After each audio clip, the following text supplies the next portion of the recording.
they became equal in size. Why? Because in Abu Simbel she became a goddess. Only in Abu Simbel she became a goddess. You got this? This is very important. The king, when he becomes the king, so he automatically becomes a god king. It's part of his title. He's becoming a divine. Alright? While the queen, she's married to this semi-god or divine king or whatever, but she's still queen. She's still human being. When she became a goddess, her husband gave her this title. When she became a goddess, so they became equal size. Right? Here another scene from Abu Simbel, the queen and the king. So did many pharaohs bestow this title on their wives? Or Yeah, we actually, I think I have here.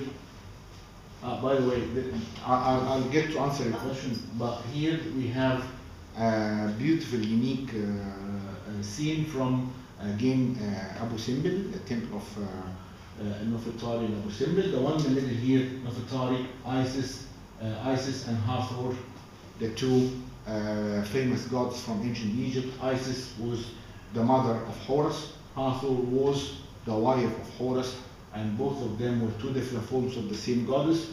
Nefertari is coming as form of them, so they are equal in size, in the way they are dressed up, and also in their headdress or their crown. This is again to answer your question about the other kings. This is from the throne of Tutankhamun. I told you that he was sitting like casually upon the throne, yeah, whatever the reason was. But when you look at the size, they are almost equal in size. She's touching his shoulder with one hand, massaging his shoulder, or maybe his back because he had a bad back, and she's holding in the other hand like a glass of perfumed oils for massage. And when you look at their feet, you find something really funny. Like they share one pair of shoes or one pair of sandals, although of course they could afford buying two. But here the message is that we as a king and a queen, we share everything, even the shoes. That's something that people don't usually share. Okay? Just would like to go back here to this scene. You know, when I look at the statue, I feel that it's like a message. It's like a dialogue between the king and the queen. The king is, the queen is saying that I'm standing behind you, I'm supporting you, I'm pushing your left leg forward to do the best for yourself, for your family, and for your kingdom. And the king is answering her back saying that I believe, my beloved Nefertari, that behind every successful man or king is a beautiful woman like yourself. He loved Nefertari.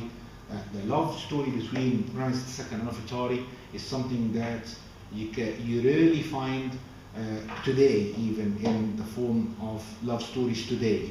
Maybe Romeo and Juliet, and their story is more famous, but matter of fact, the story, the love story between Ramses II and Nefertari, which is much, much older, is much more amazing.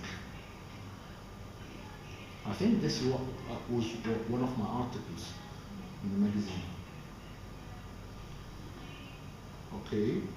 So you've seen this. This is a hunting scene, which is on one of the wooden boxes from the tomb of Tutankhamun. Again, they are sharing the event together. They are hunting together. She's handling like the arrows to the king while he is firing the arrow. Again, back to talk about this famous king. He's firing an arrow while he's sitting down. So we don't know. Was he doing this because he is lazy, too lazy to stand up firing the arrow, or because he cannot stand up? Because he had a problem with his back, so he cannot stand up or walk properly. So while he's doing this, as part of activities or fun, he had to sit down. This is from the Egyptian Museum, a massive, massive double statue of the king and the queen. The king and the queen, they were the parents, the grandparents of Tutankhamun. King Amenhotep III and Queen T. This is something that you cannot miss when you go to the Egyptian Museum. It's just in the heart of the Egyptian Museum. You can see it nearly from everywhere. It's the heart of the Egyptian Museum, especially if you go upstairs to the second floor, then you can see this statue. This is the statue. Remember, we saw this picture of the lady, yeah, at the beginning. So this is the double statue of Rahotep and Nofret, and again they are equal in size.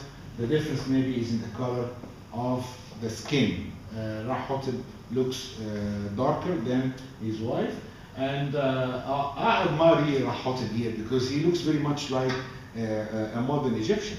Usually when we look at the statue of any of the ancient Egyptians, we don't see their hair. They are always either bald, shaved heads, or they have a crown or a scarf or a wig.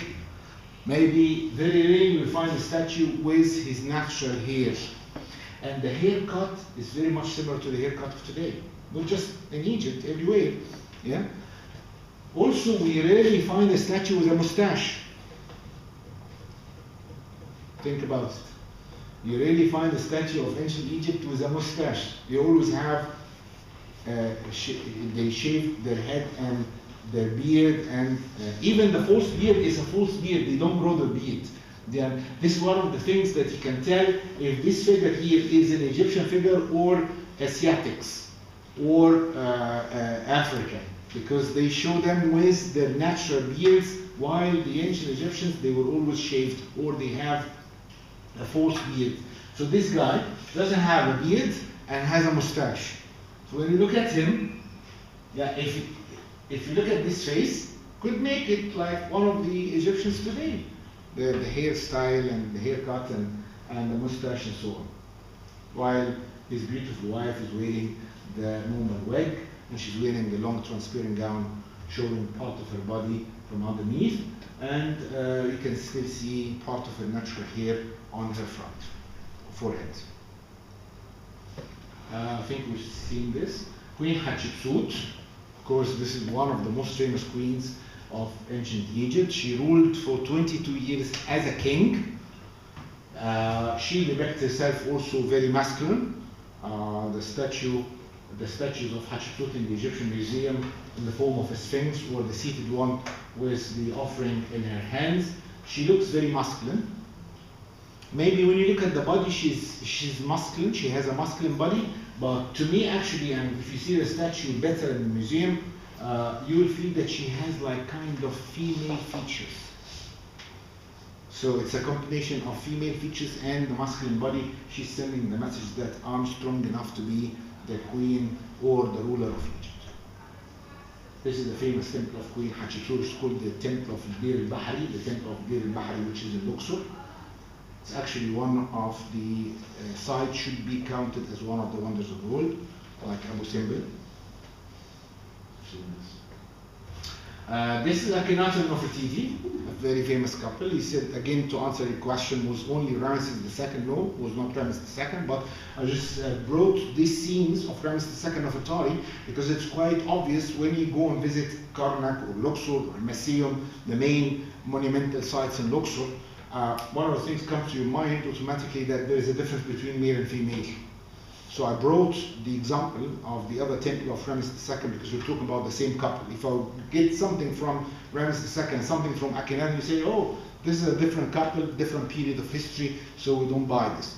But actually, you can see it of the same couple in the two different situations. Here, Akhenaten and Nefertiti, they're sitting equal in size, facing each other, playing with their kids, and this is quite unique actually.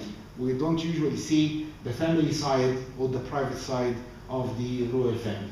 And here, the king was kissing one of his daughters. They got 6 daughters, by the way. One of them, the second one, got married to Tutankhamun. He's kissing her in her mouth, which is quite unusual actually for the royal family or the royal couple to be shown in that private scene. They were the only couple did that.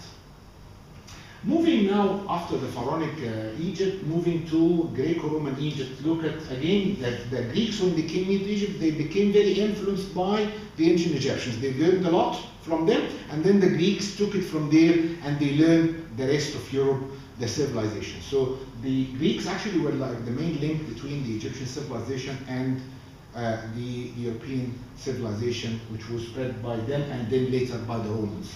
So what we call this period in Egypt Greco-Roman, which started by the coming of Alexander the Great and went through all the time of the Ptolemies, the Greeks ruled Egypt, and then time of Cleopatra. This is, by the way, the only scene of the famous Cleopatra the Seventh, the famous one. When you say Cleopatra, we have to know that there were 7 of them under the same name. Cleopatra the Seventh is the most famous one of them, and the one who was married to Caesar, and the one who had the love story with Mark Antony, and the one who committed suicide at the end. Yeah? She is the most famous, I think, because of the dramatic story of Cleopatra and because of the movies as well, to us. But honestly speaking, there is another Cleopatra should be more famous than Cleopatra the Seventh. Which one? The third. Why the third one should be more famous and more important than Cleopatra the Seventh? Simply because her name, Cleopatra the Third, was one of the 2 names were first deciphered from the Rosetta Stone by Jean-Francois Champollion. When he first cracked the code on the Rosetta Stone, the 2 names were Ptolemy V and Cleopatra the Third, his wife. But because of the movies and Hollywood production and so on, we know Cleopatra the Seventh more than the Third. And by the way, this scene is from the Temple of Dendera. Temple of Dendera is to the north of Luxor. It's about like an hour and 15 minutes north of Luxor. This is an amazing scene from one of the tombs in Luxor, funeral. And actually, to me, it's amazing. I'm Egyptian and I've lived all my life here, but to me, it's amazing because you can still see some of the traditions taking place in Egypt until today. So these scenes, if you see the complete scene, you will be amazed the way they are welcoming the body and burying the body in the tomb and closing the tomb. What we do, here we have a number of the ladies, they are sitting down outside the tomb, they grab the sand or the mud and they cover their head and their face with it today, like today. You find some of the women in the countryside of Luxor do the same thing or very similar thing, although it is against the religion of Islam, which is practiced by the majority in Egypt. The mourners, the members of the family, they are not supposed to do anything to show the resistance to the will of God. You should accept. You should be sad, yes. It could be sad, yes, fine. You could cry and stuff like this. But you should not come with an act showing your resistance that you are not accepting the will of God, you are not happy with the will of God, you are not whatever. So that something happened thousands of years ago, and people until today, they still do very similar things. We might talk later on another day about rituals. Sorry? Agitating the hands and the arms. They do what? Sorry? What are they doing with their arms? Agitating? They get the sand and the mud and they cover their head and their face with it. So they still do the same thing now in the countryside. Really? Yeah. Here you can see that they are wearing white for the funeral, and it's almost topless. They are half naked. So this is the traditional dress for the funeral. When somebody is dead, so the members of the family, the female members, they wear white. This color was changed to be black by the Greeks. When the Greeks came here, they said, it's not right actually for somebody to wear white for the funeral. What we're gonna wear for the wedding then? Yeah, so they changed the white to black. That was the Greeks who did that, like almost 2,300 years ago, and they kept doing it until today. So when we see women in Egypt wearing black, it's different from women in Saudi Arabia wearing black. Maybe for the non-Egyptians and those who are practicing another religion, not Islam, they think, this is a Muslim country, this is an Arab country, so they all wear black because of Islam-made. No. Because even within Egypt, we go to a place like Luxor and you find dressing black is different from women dressing black in Aswan. How? In Luxor, they wear black usually because it's something related to funeral. They should wear black for 40 days if someone died in the family. So the females wear black for 40 days. Why 40 days? It's ancient Egyptian again. Again, ancient Egyptian, why? For it travels to God, the soul. In a way. 40 days is the first stage of mummification. When they do the mummification, it takes like 72 days. The first stage of mummification, the main process, takes 40 days. So during the 40 days, the members of the family, they used to wear white or black. So the same thing, we have something called in Arabic al-arba'in. Arba'in is 40, which is a stage coming after the death of this person. So the females wear black for the 40 days. They wear black for 40 days. Because they practice very strong family ties in the countryside, so we find the other people in the village, they wear black, also sharing their sadness with their neighbors or relatives or whatever.